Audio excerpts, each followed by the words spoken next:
Hey everybody, Lou from TSSZ here, back on the show floor at PAX East 2018. We're here with Super Meat Boy Forever and Tommy, one of the guys working on the game. So, for those of our readers who aren't familiar with Super Meat Boy for some reason, what's Super Meat Boy Forever? Super Meat Boy Forever is the sequel to Super Meat Boy, and if your readers aren't familiar with Super Meat Boy, it's a really tough platformer game that came out in 2010. Super Meat Boy Forever is the sequel, and this time we've gone a little different with it.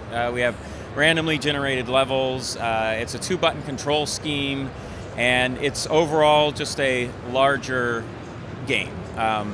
The way we generate levels, we design little tiny, like Meat Boy size levels from the first game, and we give them difficulties, and we smash them all together to make one long level that you run through. Because in this one, Meat Boy never stops running, you just have 2 buttons, and it's been kind of a nice design challenge to figure out how to do a whole bunch of movement with just 2 buttons. And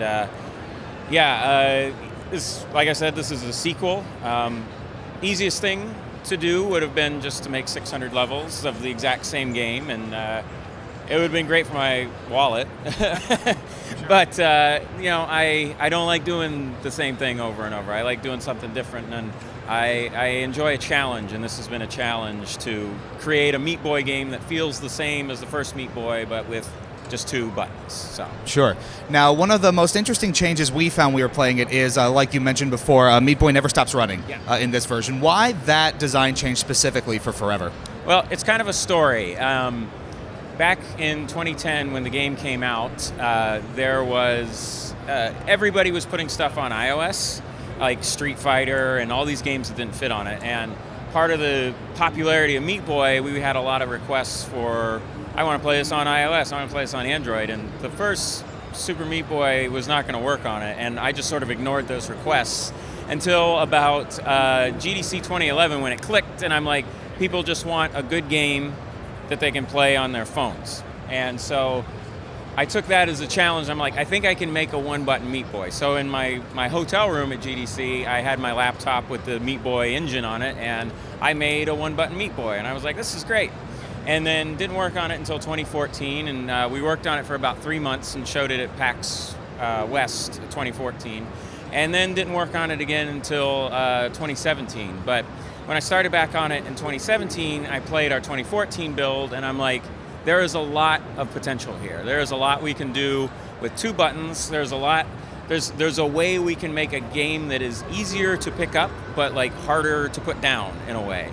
So at that point, I'm like, this is just going to be full-blown sequel. I'm going to go all out with it, because the scope of the original game was very small. It was 3 chapters and 3 levels, like not a huge game by any means, but this one is 6 chapters, light in a dark world. There's actually more levels, like I mentioned, those little tiny levels that generate the actual bigger levels. There's more of those in this build, which only shows 15 levels, than there were in the entire first game.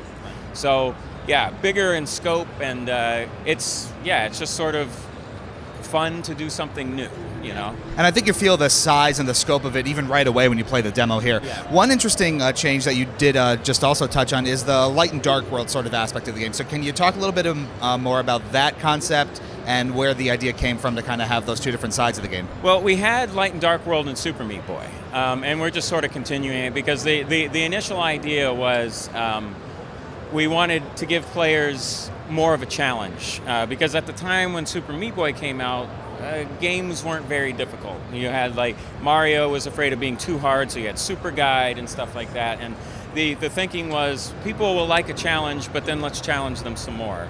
And with this one, we take another step, because we have light and dark world, but then we also have difficulty modes on each one. And it's not like there's an easy one where there's no saws. It just goes from hard to mean to cruel. So we just wanted to offer more and more challenge, because we found the people that love Meat Boy the most were the ones that would play it. They would play it and die a million times, and just they would love the challenge. So we just continued with that. And I think it's interesting that you bring up sort of the industry almost shying away from challenge back when Meat Boy was kind of first coming out. And I think in the years since then, we've seen sort of a resurgence of people embracing more difficult games. Yeah. So has that sort of shift in the industry informed Forever's development at all? Not in that way, because I just kind of make the things that I like. Like I like stuff that's a challenge. I don't like cakewalks or anything like that. But yeah, like since 2010, there has been, you have your Dark Souls, you have tons of platformers, indie and AAA, that are just, difficult and everything. And yeah, there's like more gamers now too, so it's like there's just a wider range of things that you can make for people. So yeah, it hasn't really shaped it, but we see it, we recognize it.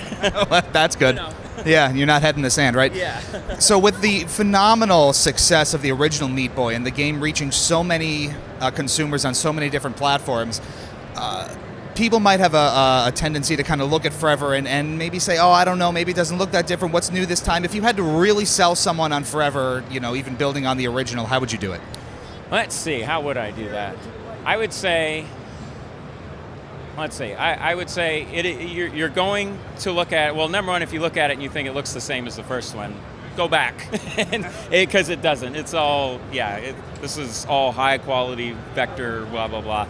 But yeah, I would think if you think it's not different and you think it's going to be the same type of challenge, right away, that is not the case. He can punch and he can slide. Like, he's a more resilient character, and it is a different game and a different type of challenge that feels like the first challenge. And like, that's a hard thing to like say in words, but as we've seen with everybody that's played it here, is it comes through as soon as you pick it up. Like, and that's, yeah, I would say just trust that we're not going to make a shitty Meat Boy game, right? Like, that's, why would I do that? I'm not going to do that, so.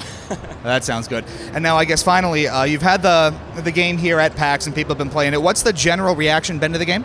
Well, excuse me. Like I was saying, people find out it's like it auto runs, and they're like, oh, it's just going to be, because that has a stigma to it, right? Like the auto run is automatically associated with Endless Runner, which is associated with crappy mobile game, and they play it for ever, and we have to kick them off the station sometimes. And I have not had a person come up that goes, I don't like this. I've had people come up and say, this is not what I expected, but this is awesome. And that's kind of, you want to give people unexpected, because nobody truly knows what they want. Like, if we would have done what people wanted when Meat Boy, we would have just made like a simple little platformer, and nobody would have really cared. Like, we gave them something different, and that's our deal, and that's why I think people really, we like different stuff. Like, we like challenges. We like to be shown stuff that we didn't think about, because, like, I mean, myself included. Like, yeah, Breath of the Wild open world game. You're like, I don't know, but then it's like one of the best Zelda games ever. So, yeah. Well, that's great to hear.